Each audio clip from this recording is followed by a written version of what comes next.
नमस्कार बच्चों, Isha classes online education में आपका एक बार फिर से स्वागत है। देखिए बच्चों, हम लोग 9th क्लास के अंदर एक टॉपिक शुरू कर चुके हैं जिसका नाम है वर्णमाला। और उस वर्णमाला में ही हम लोग ये सीख रहे हैं कि ऐसे कौन कौन से वर्ण हैं जिन्हें हम गोल वर्ण बोलते हैं, ऐसे कौन से वर्ण हैं जिन्हें खड़ी पाई वाला वर्ण बोलते हैं, और ऐसे कौन से वर्ण हैं जो रै का प्रयोग करके और बनते हैं। तो इससे पिछले वाला जो वीडियो था उसके अंदर हम लोगों ने ये पूरी विस्तार से चीज़ें सीख ली। बच्चों, मुझे उम्मीद है कि आप लोगों ने ये वीडियो देख करके काफ़ी कुछ सीखा होगा कि ऊपर जो रेखा होती है उसे हम क्या बोलते हैं, शिरोरेखा। यानी शब्दों से ऊपर की ये जो रेखा होती है इसको हम क्या कहते हैं, शिरोरेखा कहते हैं। और ये वाले जो रेखा होती है इसे हम क्या बोलते हैं बच्चों, खड़ी पाई। क्या बोलते हैं, खड़ी पाई। और ये ऊपर वाली रेखा कौन सी कहलाती है, ये शिरोरेखा कहलाती है। क्या कहलाती है बच्चों, शिरोरेखा कहलाती है। तो ये दोनों ही बातें जो हैं हम पिछले वीडियो में बता चुके हैं। इसके 3 नियम पढ़े कि हमारे पास जो खड़ी पाई वाले जो व्यंजन वर्ण हैं उनकी संख्या कितनी है। खड़ी पाई वाले व्यंजन वर्ण कितने हैं बच्चों, बताओ कितने हैं, वो है 22। कितने हैं, 22। और जो गोल वर्ण हैं, गोल वर्णों की संख्या कितनी है, वो है 8। तो ये पढ़ चुके हैं। साथ ही यहाँ ऐसे 2 व्यंजन वर्ण हैं जो खड़ी पाई को पार करके जाते हैं, तो उनकी संख्या कितनी हो गई, 2 हो गई। और जो रैफ है, इस रै का नियम भी हम लोग पढ़ चुके हैं कि रै का प्रयोग 4 तरह से करते हैं, जैसे राम, राष्ट्र, ठीक है, और कर्म और एक क्रम, ठीक। और साथ में ये भी देखा कि जो रै है, रै के साथ जब छोटा ऊ मिलाते हैं तो क्या बनता है, वो रू बनता है बच्चों। क्या बनता है, रू। मात्रा इस तरह से लगती है। लेकिन रै के अंदर अगर हम लोग बड़े ऊ को मिलाते हैं तो वो क्या बनता है, वो इस तरह से बनता है, बड़ा ऊ। तो ये रू बनता है। तो ये सारी जो बातें हम लोग कर रहे हैं, मैं आपको इतनी जल्दी जल्दी क्यों बता दी, क्योंकि इन सभी बातों के ऊपर बहुत ही आराम से विस्तार से चर्चा कर चुके हैं पिछले वीडियो में। पिछला वीडियो जरूर देख लीजिए। आज का हमारा जो टॉपिक है बच्चों वो है उच्चारण स्थान। कौन सा टॉपिक है बच्चों, आज के इस टॉपिक के अंदर हम लोग वर्णों का वर्गीकरण करके और उच्चारण स्थान के बारे में पढ़ेंगे। तो सबसे पहले तो मैं आप लोगों को बता देता हूं कि आपने सबसे पहले स्वर पढ़े और स्वर के भेद पढ़े, फिर व्यंजन पढ़े और व्यंजन के भेद पढ़े, और फिर हम लोगों ने आधा वर्ण बनाने के नियम पढ़े। आधा वर्ण बनाने के क्या पढ़े, नियम पढ़े। अब हम लोग टोटल जो वर्ण है, वर्णों का वर्गीकरण हम लोग पढ़ रहे हैं। तो टोटल वर्ण कितने होते हैं बच्चों, 44 होते हैं। इन वर्णों का वर्गीकरण 2 आधारों पर कर सकते हैं। नंबर 1, उच्चारण स्थान। क्या करते हैं, उच्चारण स्थान। और दूसरे नंबर पर जो होते हैं बच्चों, इसे हम कहते हैं प्रयत्न या यत्न। क्या कहते हैं, यत्न कहते हैं या प्रयत्न। तो देखिए उच्चारण स्थान क्यों जरूरी है, क्योंकि अलंकारों के अंदर जो पहला अलंकार हम पढ़ेंगे बच्चों, अनुप्रास अलंकार। कौन सा पढ़ेंगे, अनुप्रास अलंकार। तो अनुप्रास अलंकार के 4 भेद होते हैं, जिसके अंदर जो तीसरे नंबर पर भेद आएगा जिसका नाम है श्रुति अनुप्रास अलंकार। कौन सा है, श्रुति अनुप्रास अलंकार।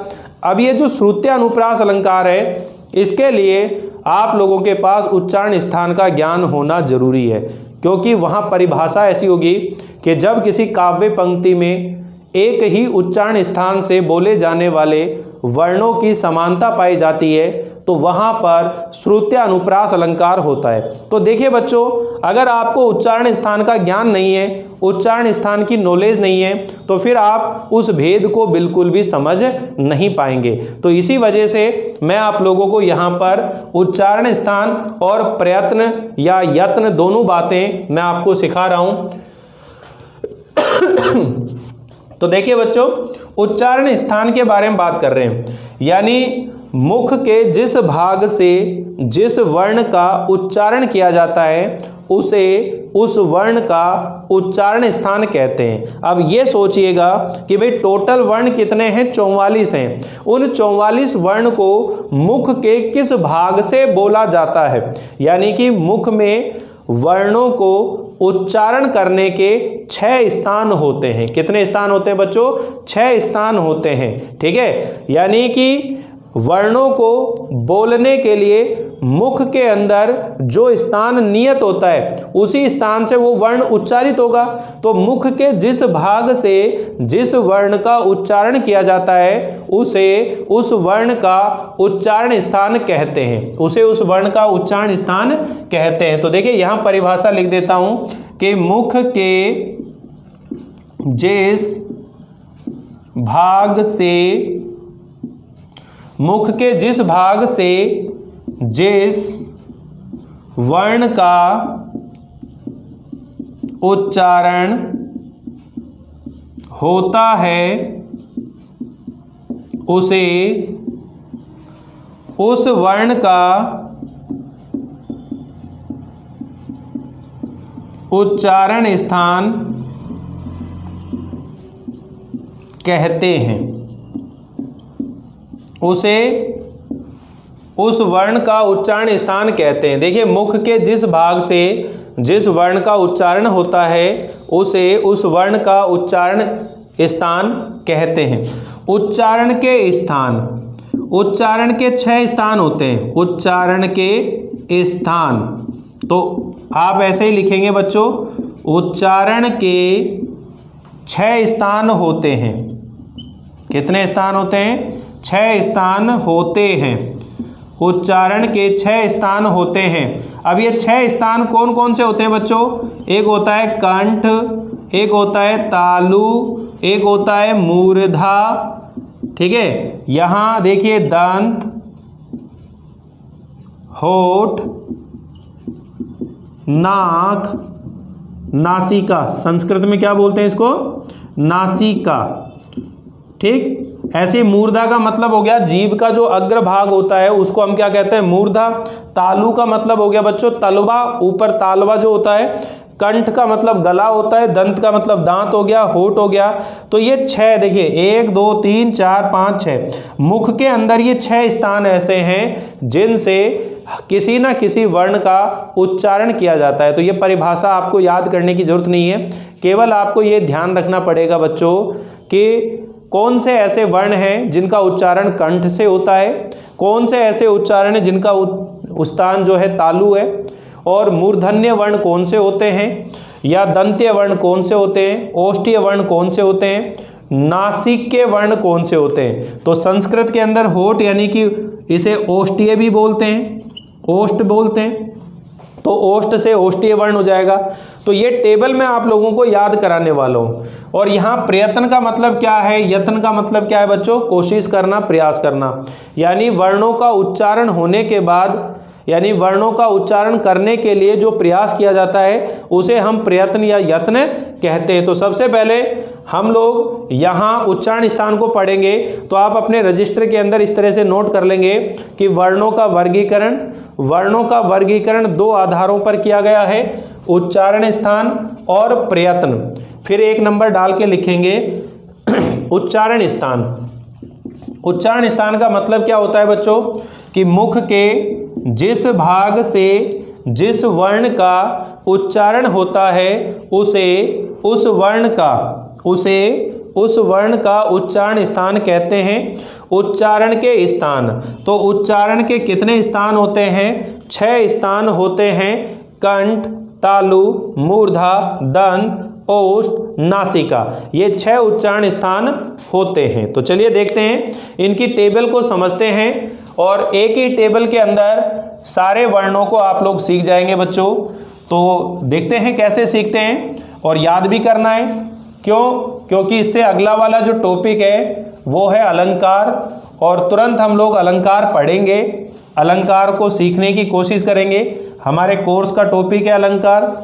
ये एक नॉलेज के लिए आपको पढ़ाया जा रहा है, थोड़ी सी बारीकियां, जिससे कि अशुद्ध लेखन में भी सुधार होगा आपका, और कई बातों को लेकर ये टॉपिक आपके काम भी आने वाला है। इसी वजह से ये चीज़ें मैं आपको सिखा रहा हूँ बच्चों। तो देखिए हम लोग पढ़ रहे हैं उच्चारण स्थान। क्या पढ़ रहे हैं? उच्चारण स्थान। तो यहाँ से आप लोग बनाते चलेंगे कि एक साइड में तो लिख लेंगे क्रम संख्या, जिसमें क्रम लिखेंगे, ठीक है। फिर यहाँ पर इनके कुछ सूत्र बनेंगे, आपको याद कराते हैं कैसे करने। फिर यहाँ आपने नोट करना है कि ये स्वर हैं और स्वर के बाद में यहाँ आपने व्यंजन नोट करने हैं। ठीक है, ये व्यंजन हो जाएंगे यहाँ। और व्यंजन के बाद में अगर हम बात करें कि भाई इनका उच्चारण स्थान, तो ये इनका उच्चारण स्थान हो जाएगा। और उच्चारण स्थान के बाद भी एक चीज़ आती है बच्चों कि इन्हें किस नाम से जाना जाता है, तो ये इनके अंत में क्या आ जाएंगे, नाम आ जाएंगे। तो इस तरह से ये टेबल आप लोग बना लेंगे। यहाँ सभी उच्चारण स्थान हम लोग पढ़ने वाले हैं। तो देखिए, आपने ये देखा बच्चों कि व्यंजन कितने होते हैं, 33 होते हैं, और स्वर कितने होते हैं, 11 होते हैं। टोटल वर्ण कितने होते हैं, 44 होते हैं, 44 होते हैं। अब यहाँ पर देखिए व्यंजन कितने प्रकार के होते हैं, 3 प्रकार के होते हैं। स्पर्श व्यंजन, अंतःस्थ व्यंजन, ऊष्म व्यंजन, 3 तरह के व्यंजन होते हैं। तो जो स्पर्श व्यंजन होते हैं उसमें कितने वर्ग होते हैं, 5 वर्ग होते हैं। पिछले वीडियो में मैंने आपको याद कराया कितने वर्ग होते हैं, 5 वर्ग होते हैं। कै वर्ग, च वर्ग, ट वर्ग, तय वर्ग और पै वर्ग। कितने वर्ग होते हैं, 5 वर्ग होते हैं। एक वर्ग में कितने वर्ण होते हैं, एक वर्ग में 5 वर्ण होते हैं। कै वर्ग में कौन कौन से वर्ण आते हैं, कै, ख, ग, घ, ङ। ऐसे च वर्ग में कौन से आते हैं, च, छ, ज, ज, झ, ये। ठीक है, ट वर्ग में कौन से आते हैं, ट, ठ, ड, ड, ढ, ण। ऐसे तय वर्ग में त, थ, द, ध, न। प, फ, ब, भ, म, न। ऐसे ये वर्ग आते हैं। तो आपने ऊपर का जो वर्ग का एक अक्षर है कै, च, ट, त, प, ऐसे ध्यान रख लीजिए, कै, च, ट, त, प। तो इसी के आगे मात्रा जोड़ देते हैं अपन। देखिए, पहला सूत्र है अकुहु विसर्ग कंठ। अकुहु विसर्ग कंठ। तो अकुहु विसर्ग कंठ का मतलब क्या है बच्चों कि इसके अंदर देखो ए क्या है, स्वर है। और ए का आ, ए और आ दोनों लेने आपको। यहां स्वर तो लेंगे ए और ये आ, ये स्वर आगे। अब कु का मतलब क्या है, यहां पर कै वर्ग है। अब कै वर्ग में कौन कौन से वर्ण आते हैं बच्चों, कै, ख, ग, घ, घ। तो यहां पर आपके सामने नोट कर दिया भाई कै वर्ग। अब कै वर्ग में कौन कौन से वर्ण आते हैं, देखिए कै, ख, ग, घ, ङ। ठीक, इसके अलावा देखो है और विसर्ग कौन से आ रहे हैं, एक आता है और ये विसर्ग। इन सब का उच्चारण कहां से होगा बच्चों, कंठ से होगा।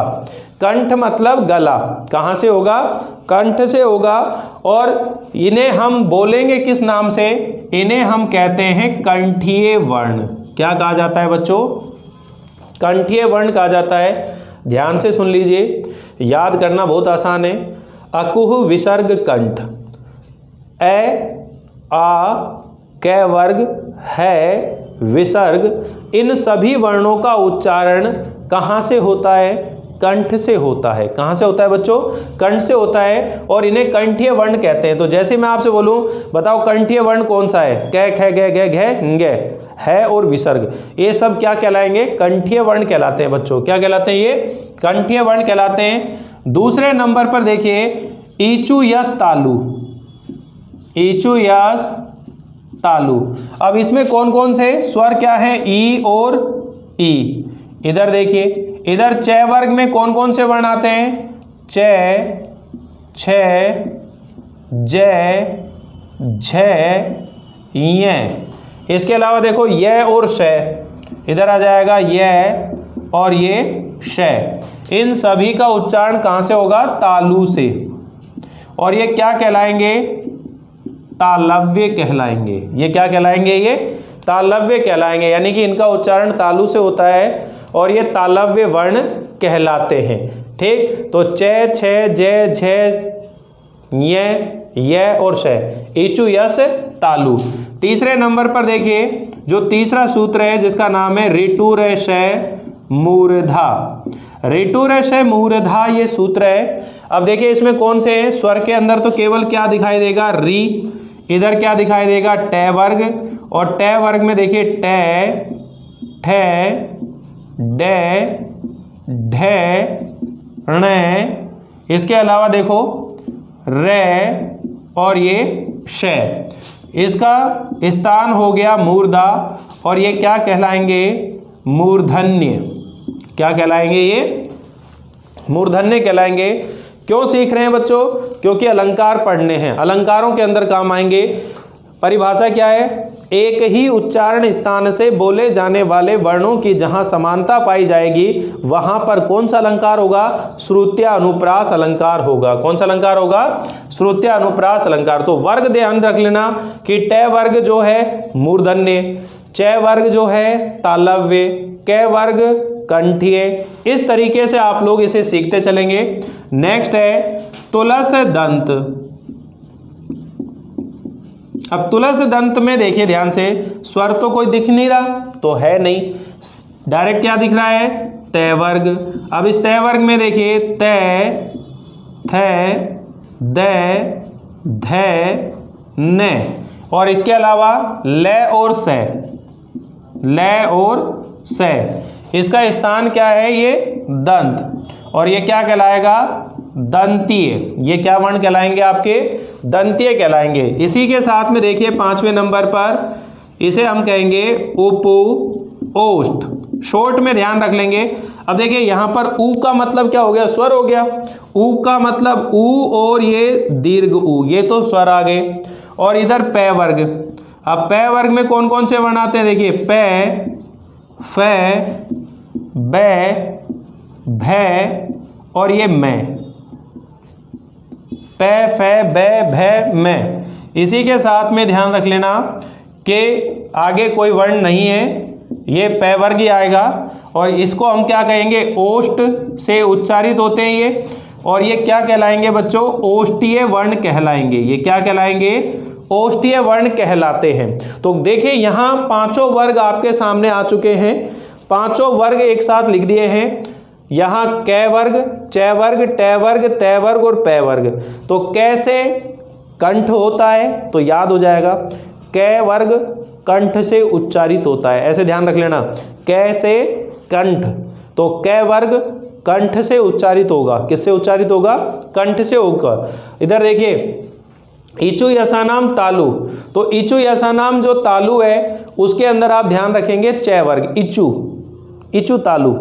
ठीक है, इचु तालु, तो ये ध्यान रह जाएगा। इचु तालु च वर्ग जो है तालु से होगा।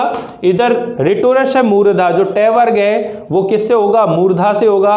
और तुलस दंत यानी कि जो दंत है त वर्ग है वो दंत से शुरू होगा, यानी कि दांतों से जब बोलेंगे तो जो जीभ है वो दंत को स्पर्श करती है।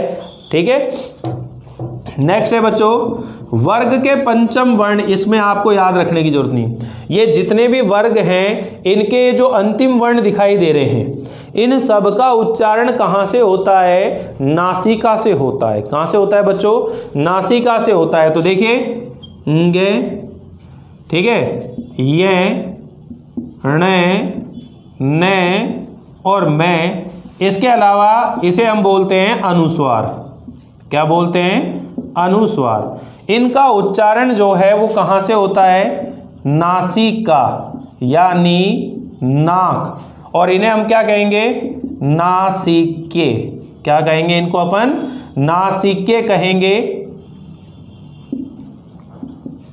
ठीक, तो नासिक के वर्ण। तो ये देखिए बहुत आसान है इनको तो याद करना। क वर्ग कंठ, च वर्ग तालु, ट वर्ग मूर्धा, त वर्ग दंत, पै वर्ग ओष्ठ।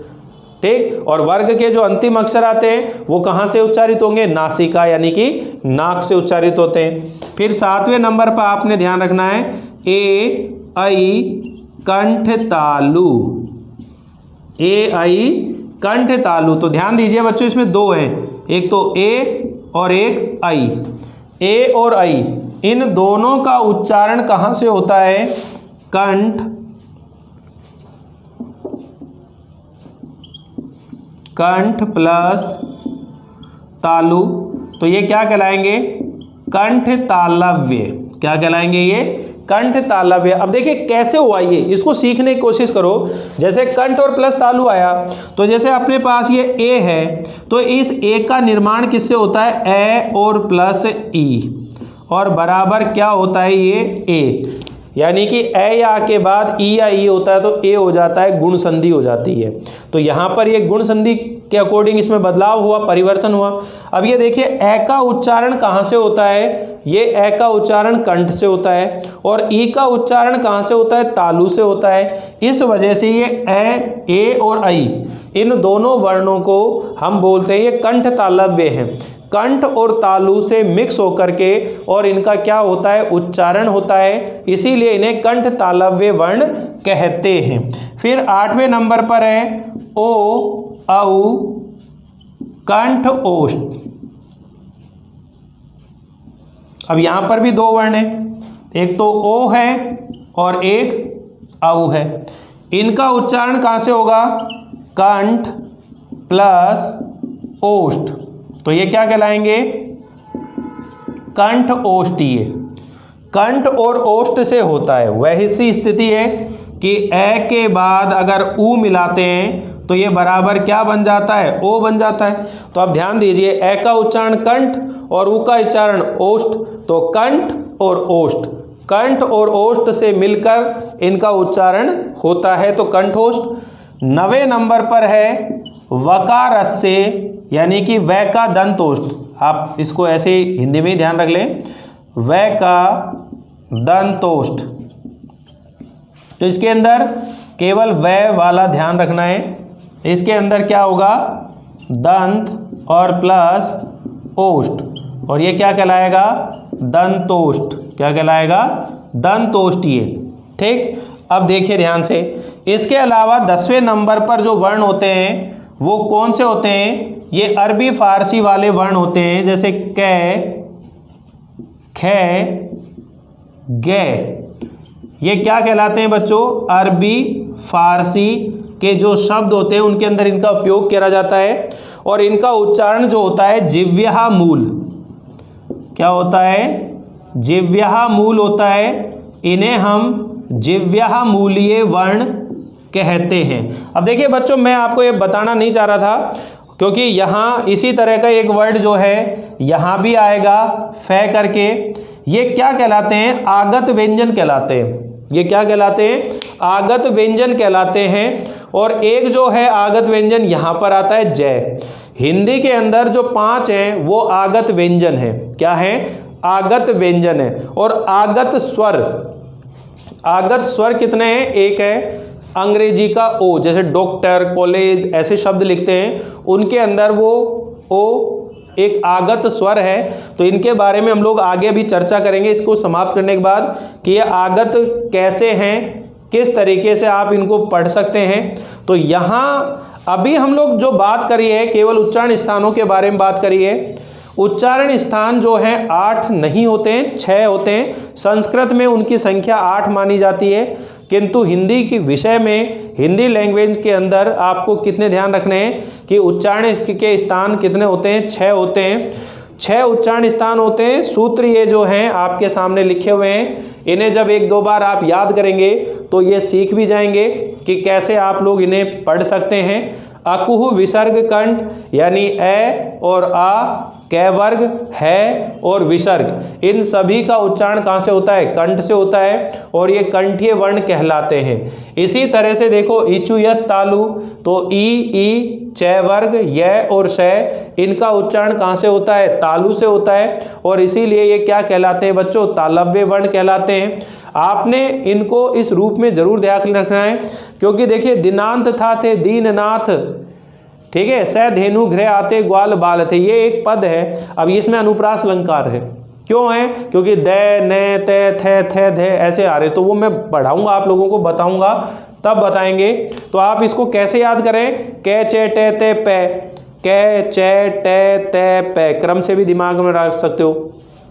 इनका देखिए, ये इनके क्रम से भी याद रख सकते हो आप, कि ये कै वर्ग का अंतिम अक्षर, फिर ये च वर्ग का, ट वर्ग का, त वर्ग का और पै वर्ग का। कै चे टे ते पै, कै वर्ग, च वर्ग, ट वर्ग, त वर्ग, पै वर्ग।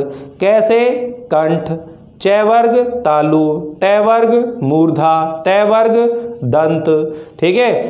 और पै वर्ग ओष्ठ। तो आप इनको बोल बोल के भी देख सकते हो। आप ये भी कह सकते हो कि जब हम इनको बोलते हैं तो हमारी जो श्वास वायु है और जो जीव्या है, जीभ है, वो इनको बोलते समय मुख के किस स्थान को स्पर्श कर रही है उसके आधार पर भी आप इनको पहचान सकते हो, लेकिन वहाँ गलती होने की संभावना रहती है। आप ये टेबल जो है पूरे अच्छे से एक बार स्क्रीनशॉट ले लीजिए, फिर हम लोग आगे बात करते हैं इसके विषय में कि प्रयत्न क्या होता है और किस तरीके से आप इन चीज़ों को सीख सकते हैं।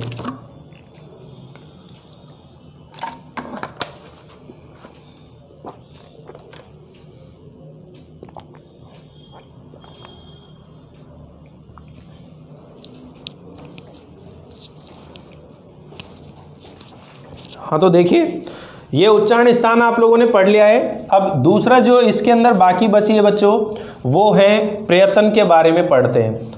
प्रयत्न का मतलब ही आपको समझ में आ गया होगा। प्रयत्न का मतलब होता है प्रयास करना, और हम लोग किस चीज़ का प्रयास कर रहे हैं? वर्णों को बोलने के लिए प्रयास कर रहे हैं। किसके बारे में बात कर रहे हैं?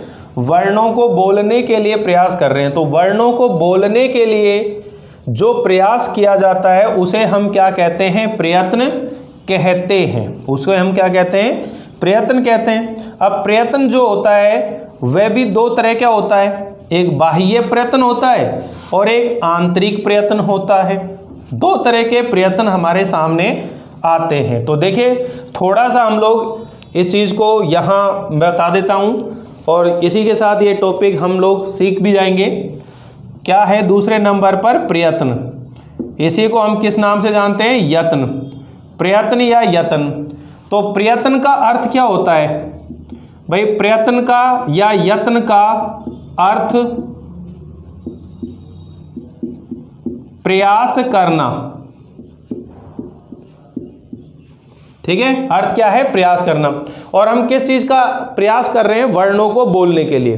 तो वर्णों को बोलने के लिए, वर्णों को बोलने के लिए जो प्रयास किया जाता है